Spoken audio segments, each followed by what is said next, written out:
अस्सलाम वालेकुम students, I am Usman from conceptual chemistry zone. और आज हम पढ़ेंगे आयोनाइजेशन एनर्जी।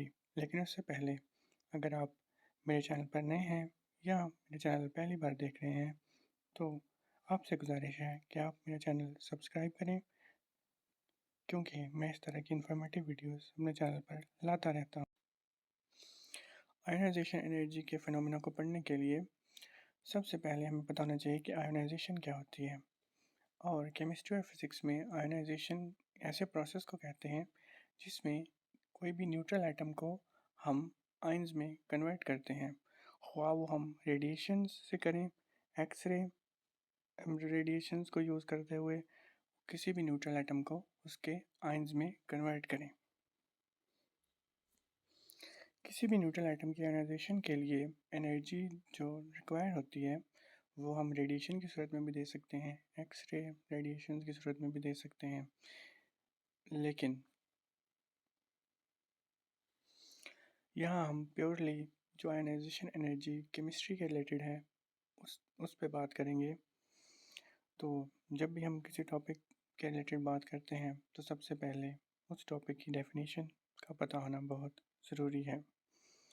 जैसे कि ionization energy of an element is the minimum amount of energy.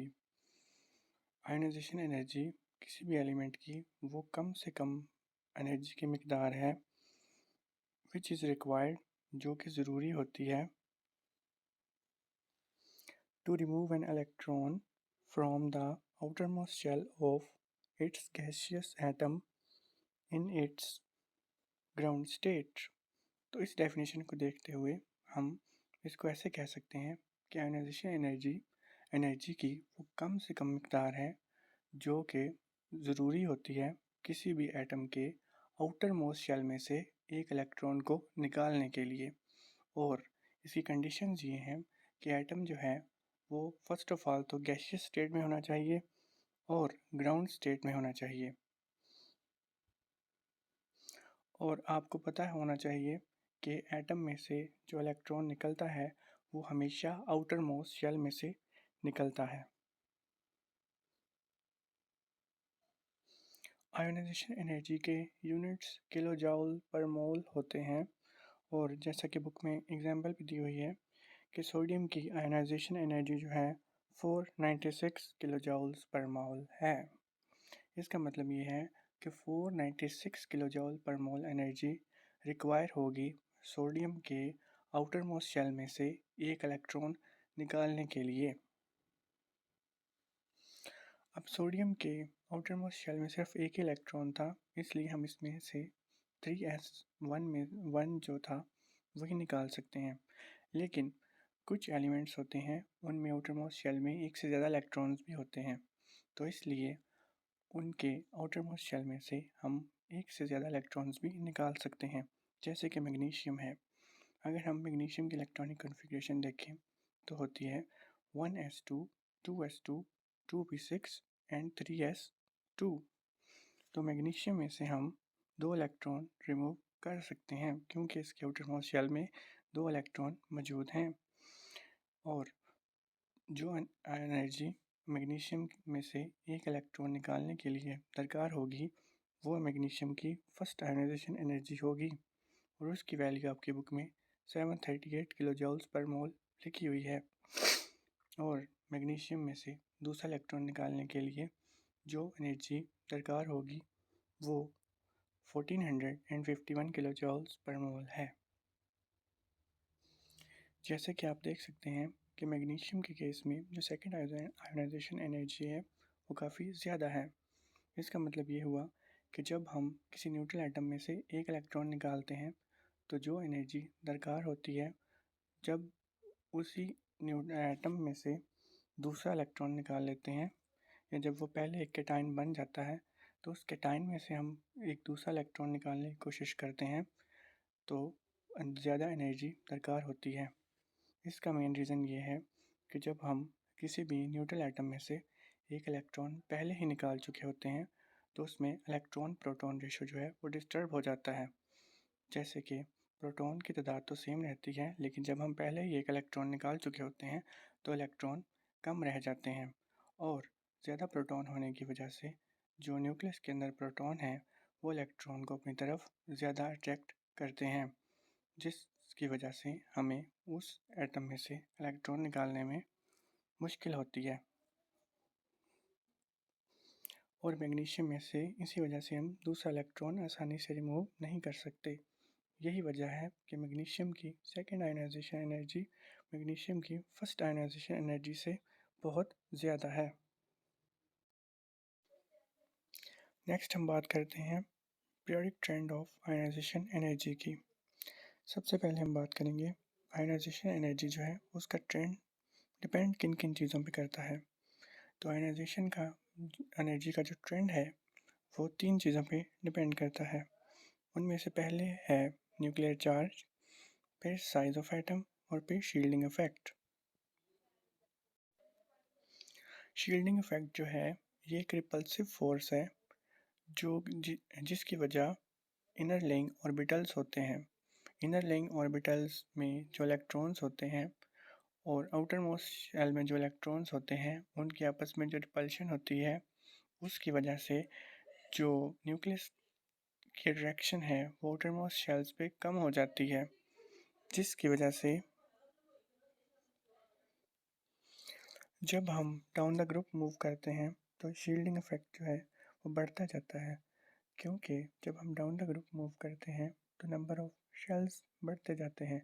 जितने नंबर ऑफ शेल्स बढ़ते हैं तो जाहिर सी बात है जितने नंबर ऑफ शेल्स बढ़ेंगे उतने ही इलेक्ट्रॉन्स जो होंगे वो आउटर मोस्ट शेल को शील्ड करेंगे न्यूक्लियस की अट्रैक्शन से। तो हम कह सकते हैं कि जैसे जैसे हम ग्रुप में टॉप टू बॉटम मूव करते हैं, हालांकि न्यूक्लियर चार्ज बढ़ता है लेकिन एटम का साइज भी बढ़ता है और शील्डिंग इफेक्ट भी बढ़ता है। तो जिसकी वजह से जो आयनाइजेशन एनर्जी है वो डाउन द ग्रुप डिक्रीज कर जाती है। इस बात को हम ऐसे भी एक्सप्लेन कर सकते हैं कि जितना न्यूक्लियर चार्ज ज़्यादा होगा उतनी ही आयनाइजेशन एनर्जी ज़्यादा होगी। Ionization energy directly proportional to nuclear charge, लेकिन जितना आइटम का साइज़ ज़्यादा होगा या शील्डिंग इफेक्ट ज़्यादा होगा उतनी ही आयनाइजेशन एनर्जी कम होगी। जितना एटम का साइज़ ज़्यादा होगा या शील्डिंग इफेक्ट ज़्यादा होगा उतनी आसानी से जो एटम है उसे आयनाइज किया जा सकता है, लेकिन जितना न्यूक्लियर चार्ज ज़्यादा होगा उतना ही मुश्किल होगा किसी भी एटम को आयोनाइज करना। तो ओवरऑल कंक्लूजन ये निकला कि जब हम किसी भी ग्रुप में टॉप टू बॉटम मूव करते हैं तो आयोनाइजेशन एनर्जी जो है वो डिक्रीज़ करती है।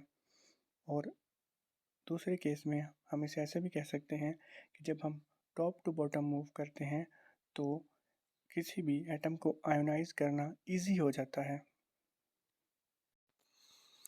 नेक्स्ट हम बात करते हैं आयोनाइजेशन एनर्जी के ट्रेंड की अलोंग द पीरियड।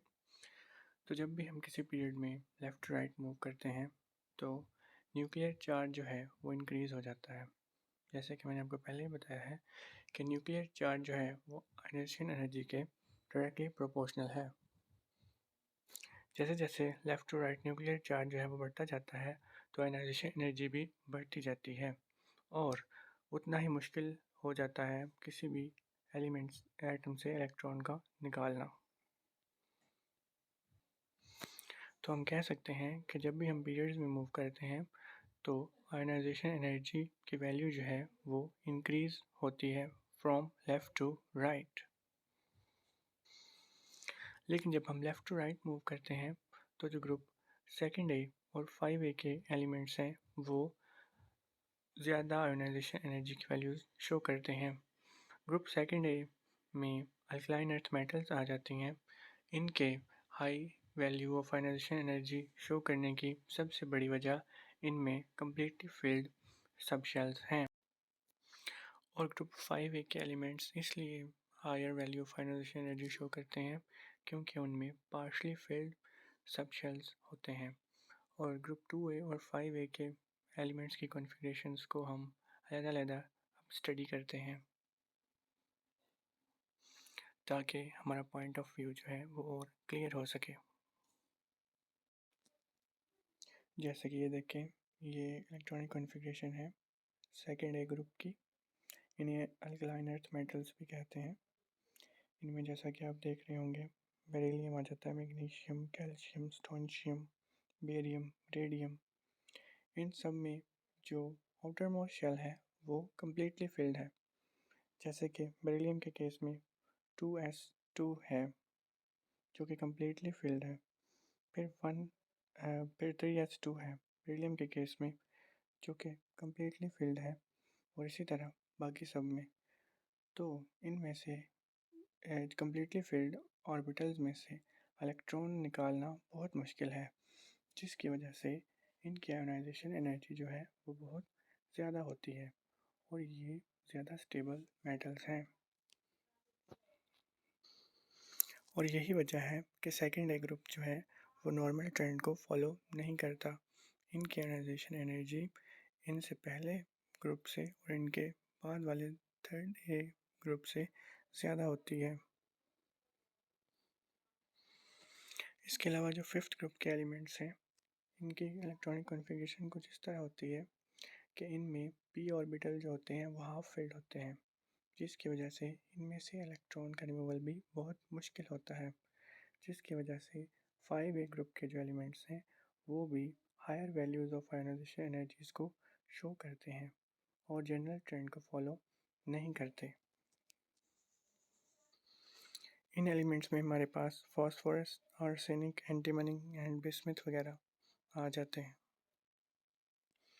सबसे ज़्यादा आयोनाइजेशन एनर्जी जो होती है वो ग्रुप 8a के एलिमेंट्स की होती है, जिन्हें हम नोबल गैसेस भी कहते हैं या रियर गैसेस भी कहते हैं। इनमें हमारे पास helium, neon, argon and krypton आ जाते हैं। इनकी highest value of ionization energy होने की सबसे बड़ी वजह ये है कि इनमें जो आउटर मोस्ट शेल्स या आउटर मोस्ट ऑर्बिटल्स जो होते हैं वो कम्प्लीटली फिल होते हैं। और ये था जी हमारा आज का टॉपिक। अगर आपको ये वीडियो कहीं से भी इंफॉर्मेटिव लगे तो आप चैनल को सब्सक्राइब करना मत भूलिएगा, और कमेंट सेक्शन में अपनी कीमती राय से हमें आगाह भी कीजिएगा।